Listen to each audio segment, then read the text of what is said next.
جو ہیں کہ الیکٹرک کی نجکاری اور پی ٹی سی ایل کی نجکاری، اس میں گورنمنٹ کو تو اب تک ان کو اربوں دینے ہی پڑ رہے ہیں۔ یہاں آپ کے پاس جو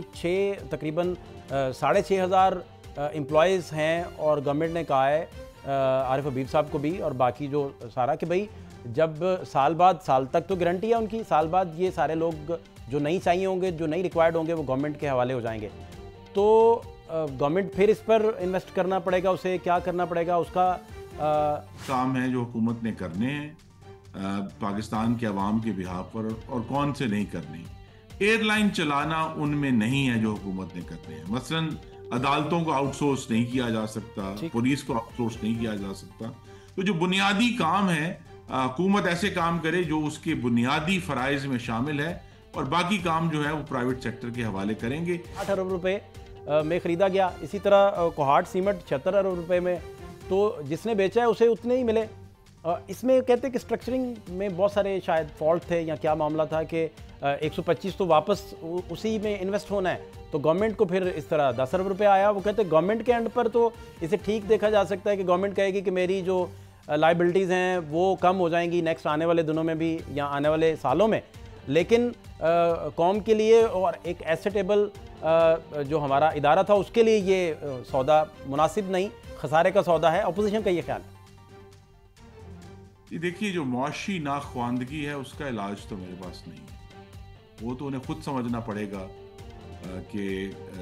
کون سے نمبرز کوٹ کرنے ہیں۔ ہمارے لیے اہم بات یہ ہے کہ جو اگر 75% کی قیمت 135 ارب روپے لگی ہے، پھر جو باقی 25% ہے اس کی ویلیویشن از خود بڑھ گئی ہے، اور وہ مزمل اسلم صاحب تو کہہ رہے تھے کہ یہ 1000 ارب کے خسارے سے گورنمنٹ بچ جاتی اگر ٹائملی یہ سارا کیا جاتا۔ جی، ٹائم تو ان کے پاس بھی تھا 2018 سے 22 تک، لیکن وہ نہیں کر سکے۔ لہٰذا یہ ایک بہت ہی مثبت پیش رفت ہوئی ہے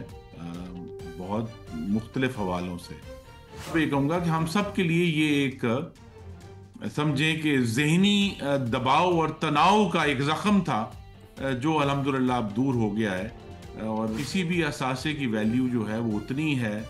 جتنی انویسٹرز اس کے لیے پے کر سکیں۔ پچھلے سال بھی ہم نے دیکھا ہے کوشش کی گئی، وہ کامیاب نہیں ہوئی۔ یہ سب لوگ جو ہیں جو اس کے مختلف زاویوں پر تنقید کر رہے ہیں، کوئی شفافیت پر انگلی نہیں اٹھا سکا۔ پی آئی اے کی نجکاری کو آپ کس طرح دیکھتے ہیں؟ اگر ٹائملی اسے کیا جاتا تو بہت سارا خسارہ بچایا جا سکتا تھا، تقریباً 600 ارب پلس کا خسارہ۔ بلکہ ابھی کچھ دیر پہلے مزمل اسلم صاحب تو کہہ رہے تھے کہ یہ 1000 ارب کے خسارے سے گورنمنٹ بچ جاتی اگر ٹائملی یہ سارا کیا جاتا۔ جی، ٹائم تو ان کے پاس بھی تھا 2018 سے 22 تک، لیکن وہ نہیں کر سکے۔ لہٰذا یہ ایک بہت ہی مثبت پیش رفت ہوئی ہے بہت مختلف حوالوں سے۔ پہلے تو یہ تھا کہ کچھ دوست ہمارے جو مستقل گردان کر رہے تھے کہ سرمایہ کاروں کا موجودہ حکومت پر اعتماد نہیں ہے، وہ بت پاش ہو گیا، اور 135 ارب سے جو اعتماد ہے وہ کھل کر سامنے آ گیا۔ پہلی تو یہ بات ہے۔ دوسرا یہ ہے کہ ایک حکومت نہیں، پچھلے کم از کم میں کہہ سکتا ہوں کہ 18 سالوں سے تو میں دیکھ رہا ہوں کہ حکومتیں آئیں، انہوں نے کوشش کی، لیکن یہ ایسا بھاری پتھر تھا کہ سب نے چوم کر چھوڑ دیا۔ کچھ سیاسی حوالوں سے مخالفت ہوتی تھی۔ مسلم لیگ نون نے 2014 میں بڑی سنجیدہ کوشش کی، قانون سازی بھی کی، لیکن آپ کے ناظرین میں سے شاید کچھ یاد ہو کہ ایک احتجاج ہوا کراچی میں جس میں ایک پراسرار گولی چلی اور 2 پاکستانی شہید ہو گئے، جس کی وجہ سے پرائیویٹائزیشن جو ہے وہ مؤخر ہو گئی۔ تو یہ بات واضح ہے کہ حکومت پاکستان اپنی موجودہ استعداد میں، جو بہت سالوں سے جو اسٹیبلش ہوئی ہے، مختلف جماعتوں کی حکومتیں رہی ہیں، کہ وہ کاروبار چلانے کی اہلیت اور استعداد نہیں ہے۔ تو یہ بہت اچھا ہوا ہے کہ جو ایک ایئر لائن ہے جو کہ ہم سب کے اوپر، صرف حکومت کے اوپر نہیں، پاکستان کے تمام لوگوں پر ایک بوجھ تھا کہ ہمیں ہر سال 50 ارب کا خسارہ دینا ہے، ہمیں اتنی ہی قیمت جو ہے وہ اس کی فائنینشیل کاسٹ میں دینی ہے۔ تو اور میں ایک ذاتی طور پہ یہ کہوں گا کہ ہم سب کے لیے یہ ایک سمجھیں کہ ذہنی دباؤ اور تناؤ کا ایک زخم تھا،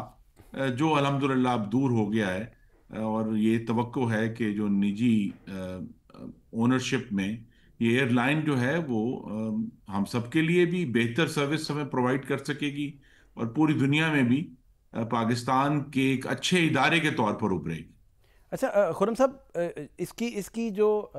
قیمت اور مالیت کو لے کر جو ڈسکشن چل رہا ہے، اس میں خاص طور پر اپوزیشن کا جو خیال ہے، اس میں مزمل صاحب کا بھی وہ یہی فرما رہے تھے ایگزیکٹلی، وہ کہہ رہے تھے کہ 74 لینڈنگ رائٹس ہیں ایئر لائن کے پاس، اور ترکش ایئر لائن اتنا بڑا نام ہے، اس کے پاس ہیتھرو جو ایئرپورٹ ہے اس کا لینڈنگ رائٹ ہی نہیں ہے، پی آئی اے نے اس کو دیا ہوا ہے۔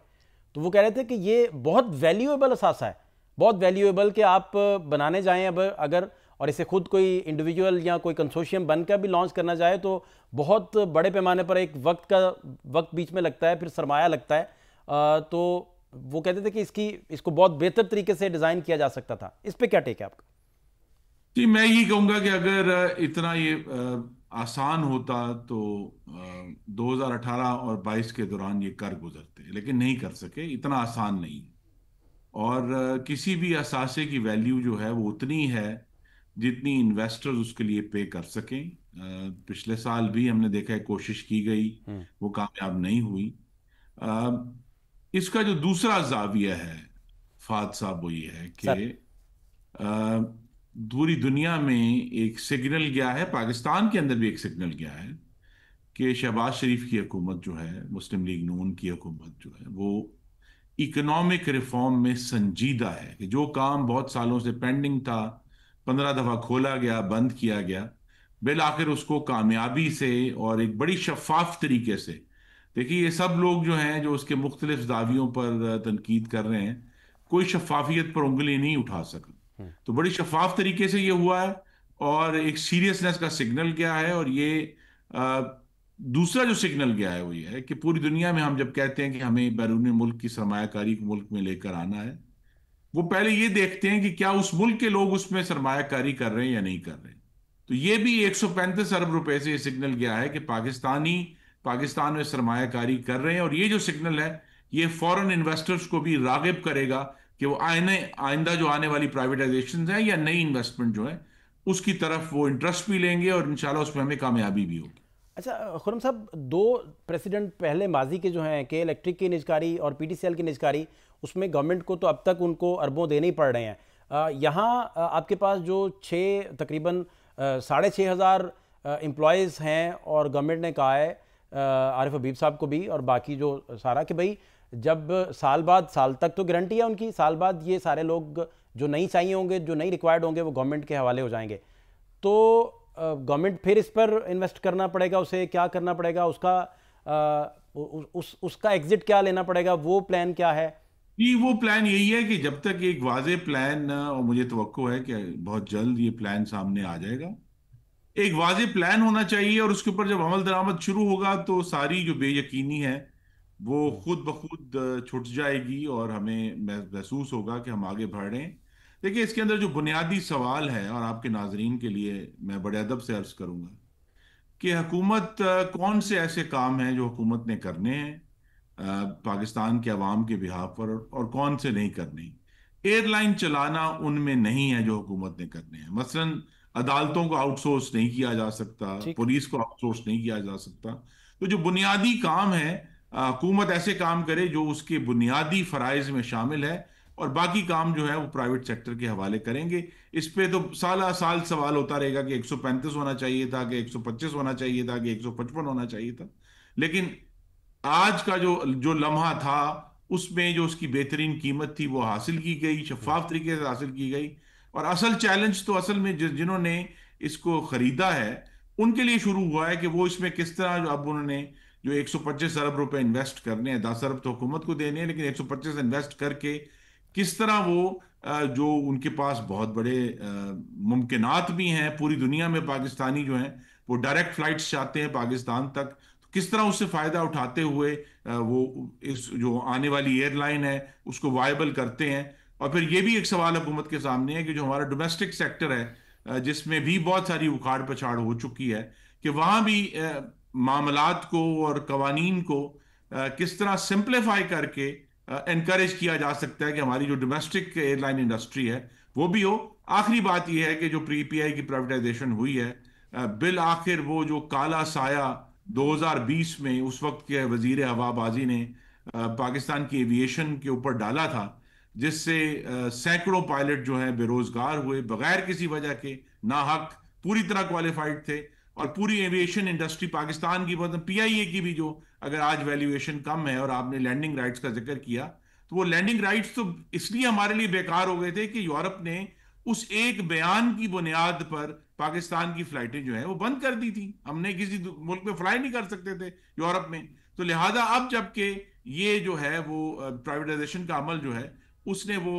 ایک بھیانک جو سایہ تھا وہ بھی اٹھا دیا ہے، اور اب نئی روشنی میں انشاءاللہ جو نئی ایئر لائن ہے وہ پاکستان کا جھنڈا لے کر پوری دنیا میں جائے گی۔ خرم دستگیر صاحب، جو اپوزیشن کا کنسرن ہے، ایک اور آخری بات جو میں پوچھنا چاہوں گا، وہ کہتے ہیں کہ جیسے ٹیلی نار بکا ہے اور یو فون نے خریدا ہے تو 108 ارب روپے میں خریدا گیا، اسی طرح کوہاٹ سیمنٹ 76 ارب روپے میں، تو جس نے بیچا ہے اسے اتنے ہی ملے۔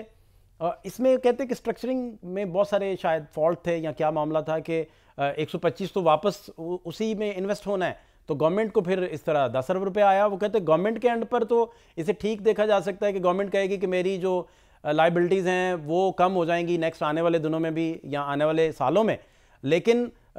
قوم کے لیے اور ایک ایسیٹیبل جو ہمارا ادارہ تھا اس کے لیے یہ سودا مناسب نہیں، خسارے کا سودا ہے۔ اپوزیشن کا یہ خیال ہے؟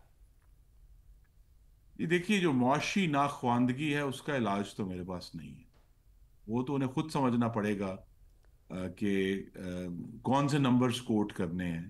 ہمارے لیے اہم بات یہ ہے کہ جو اگر 75% کی قیمت 135 ارب روپے لگی ہے، تو پھر جو باقی 25% ہے اس کی ویلیویشن از خود بڑھ گئی ہے، اور وہ پاکستان کے عوام کی امانت ہے اور ان کو ملے گی۔ اسی طرح جو اس کے ایسٹس تھے پی آئی اے کے، جو میجر 2 ہوٹلز ہیں، ایک نیو یارک میں اور ایک پیرس میں، اور جو مختلف پراپرٹیز ہیں، وہ بھی اس ڈیل کا حصہ نہیں ہیں، وہ پرائیویٹائز نہیں کیے گئے۔ تو وہاں بھی جب پی آئی اے کا جو بوجھ ہے وہ سرکار پر سے ہٹنا شروع ہوگا، تو ان ایسٹس کی بھی جو ریئل ویلیو ہے، جو کہ ڈپریس ہوئی تھی پی آئی اے کے دوسرے مالی خسارے کی وجہ سے، وہ بھی کھل کر سامنے آئے گی۔ تو پاکستان کی حکومت کے لیے بھی، اس کی ساکھ کے لیے بھی، پاکستان کے عوام کے لیے بھی، اور معیشت کی آنے والی سمت کے لیے بھی یہ ایک بہت مثبت اقدام ہوا۔